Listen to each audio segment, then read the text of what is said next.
अस्सलाम वालेकुम व्यूवर्स, उम्मीद करता हूँ कि आप सब खैरियत से होंगे। और आज की वीडियो में आपको इलेक्ट्रिकल इंटरव्यू के बारे में जो क्वेश्चंस और आंसर्स किए जाते हैं, यानी बहुत ज़्यादा जो क्वेश्चंस और आंसर किए जाते हैं उनके बारे में बताऊँगा। वीडियो शुरू करने से पहले मेरे चैनल को सब्सक्राइब कर लें और साथ में इस बेल आइकन को दबाएँ ताकि मेरी हर लेटेस्ट वीडियो आप तक पहुँच सके।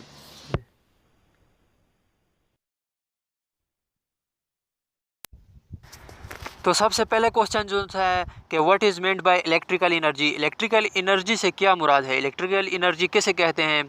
तो इलेक्ट्रिकल एनर्जी का मतलब है कि बिजली की तवानाई या बरक़ी क़ुव्वत, अगर पावर के साथ साथ वक्त भी शामिल किया जाए तो जो हासिल होता है उसे इलेक्ट्रिकल एनर्जी कहते हैं। मिसाल के तौर पर हमारे पास कोई 1 वाट की चीज़ है, 1 वाट की चीज़ है जो 60 सेकंड तक हम उसको यूज़ करेंगे, यानी 1 मिनट तक यूज़ करेंगे, तो जो हमारी एनर्जी खर्च होगी वो होगी 60 जूल, और 1000 जूल का 1 वाट होता है। तो दूसरा question, difference between fuse and link. Fuse को कट आउट भी कहते हैं। तो फ्यूज़ और लिंक में ये फ़र्क है कि कट आउट में फ्यूज़ तार जोड़ी जाती है और ये हमेशा गर्म तार पर लगाया जाता है, और इसके बरक्स जो सा हमारा लिंक होता है इसको हम न्यूट्रल लिंक भी कह सकते हैं। जो लिंक होता है ये तांबे और पीतल की पतरी होती है और इसको हमेशा सर्किट के न्यूट्रल पर जोड़ा जाता है। तो यही इन दोनों में फ़र्क है। फ्यूज़ जोन सा है सेफ्टी के लिए बहुत मस्ट है, और जबकि न्यूट्रल जोन सा है उसमें सेफ्टी नहीं होती, ये एक लिंक होता है और लिंक के ज़रिए हम सर्किट को चलाते हैं। तो तीसरा क्वेश्चन जोन सा है हमारा, what is meant by factor of safety, यानी फैक्टर ऑफ सेफ्टी से क्या मुराद है, फैक्टर ऑफ सेफ्टी क्या होती है। तो फैक्टर ऑफ सेफ्टी से मुराद हिफाजत की हद का नाम फैक्टर ऑफ सेफ्टी है। मिसाल के तौर पर हमारे पास कोई चीज़ है जिसका वज़न 1000 पाउंड है, तो इसको बर्दाश्त करने के लिए, इस वज़न को हैंडल करने के लिए जो चीज़ हम बनाएंगे उसकी मोटाई और लंबाई इतनी हो कि वो 3000 पाउंड को बर्दाश्त कर सके, 3000 पाउंड को बर्दाश्त कर सके, इसकी फैक्टर ऑफ सेफ्टी 3 होगी। तो चौथा क्वेश्चन जो हमारा है कि difference between motor and generator. Motor generator में क्या फ़र्क है। तो जनरेटर जो है, जनरेटर हमारा मैकेनिकल एनर्जी को कन्वर्ट करता है इलेक्ट्रिकल एनर्जी में, और जो हमारी मोटर होती है ये इसकी अपोजिट होती है, यानी इसके बरक्स होती है, इलेक्ट्रिकल एनर्जी को कन्वर्ट करती है मैकेनिकल एनर्जी में। दोनों डिवाइसें वर्क करते हैं, वर्क जो है इनका इलेक्ट्रोमैग्नेटिज्म इंडक्शन के बिना पर होता है। हमारा पांचवा क्वेश्चन है कि how much types of electrical meters, जो से इलेक्ट्रिकल मीटर यूज़ होते हैं इनके कितने किस्में हैं।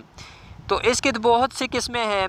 बेसिकली जो यूज़ होती है, जो इम्पोर्टेड मीटर्स हैं वो है, पहला है kilowatt hour metre. Kilowatt hour metre को हम इस्तेमाल करते हैं वाट को मालूम करने के लिए। वोल्ट मीटर को हम इस्तेमाल करते हैं वोल्ट को मालूम करने के लिए या मेजर करने के लिए। एम्पेयर मीटर को हम इस्तेमाल करते हैं करंट को पहचानने के लिए। और ओहम मीटर को इस्तेमाल करते हैं रेजिस्टेंस को नापने के लिए, किसी चीज़ की रेजिस्टेंस को नापने के लिए। आरपीएम मीटर को यूज़ करते हैं किसी चीज़ की जो घुमाव ताकत होती है, यानी कितनी चक्कर लगा रही है, जैसे कि मोटर कितनी चक्कर लगा रही है, आरपीएम मीटर यूज़ होता है उसको चक्कर को नापने के लिए। तो जो फ्रीक्वेंसी मीटर है वो यूज़ होता है फ्रीक्वेंसी को नापने के लिए, यानी कितनी हर्ट्ज़ फ्रीक्वेंसी है तो फ्रीक्वेंसी मीटर इस्तेमाल करेंगे। अर्थ मीटर को अर्थ टेस्ट करने के लिए इस्तेमाल किया जाता है। मेगर मीटर को जो इंसुलेशन होती है हमारी वायर की, इंसुलेशन को चेक करने के लिए कि आया इंसुलेशन ठीक है या नहीं ठीक, तो इंसुलेशन मीटर इस्तेमाल करते हैं।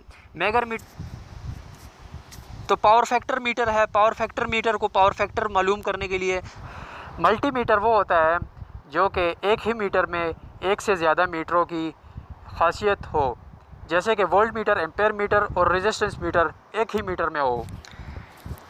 तो हमारा 6वां क्वेश्चन है कि what is meant by efficiency. Efficiency से क्या मुराद है, एफिशिएंसी क्या होती है। तो एफिशिएंसी जो है, एफिशिएंसी से मुराद किसी बरकी आले यानी बिजली के किसी आले की खासियत है, यानी कि वो कितनी एनर्जी खर्च करता है।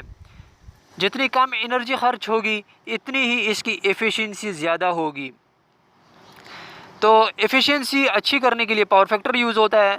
अगर आपको पावर फैक्टर को समझने के लिए वीडियो चाहिए तो मुझे कमेंट बॉक्स में कमेंट करें, जितने ज़्यादा कमेंट होंगे मैं उसके मुताबिक एक वीडियो बनाऊंगा पावर फैक्टर के ऊपर। तो हमारा 7वां सवाल है, difference between resistance and conductance. Resistance और कंडक्टेंस में फ़र्क करें। तो रेजिस्टेंस बेसिकली कंडक्टर की वो खासियत जो करंट के रास्ते में रुकावट पैदा करती है, यानी कंडक्टर वो चीज़ होती है जिसमें करंट का बहना आसान होता है। तो अगर कंडक्टर में रेजिस्टेंस आ जाए तो करंट के बहने में रुकावट पैदा आती है, उसे रेजिस्टेंस कहा जाता है। और इस रेजिस्टेंस को हमेशा ओहम में ज़ाहिर किया जाता है, यानी ओहम रेजिस्टेंस। कंडक्टेंस कंडक्टर की वो खासियत जो करंट के बहने में मदद दे, जो बरक्स है रेजिस्टेंस के, तो इसको कंडक्टेंस कहा जाएगा।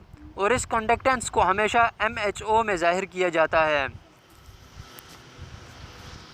तो इसी तरह के मालूमाती वीडियोस देखने के लिए हमारे चैनल इलेक्ट्रिकल टेक्नोलॉजीज़ को सब्सक्राइब करें और साथ में बेल आइकन को दबाएं ताकि हमारी लेटेस्ट वीडियोस की अपडेट आप तक पहुंच सके। तो नेक्स्ट वीडियो में मुलाकात होगी, तब तक के लिए खुदा हाफिज़।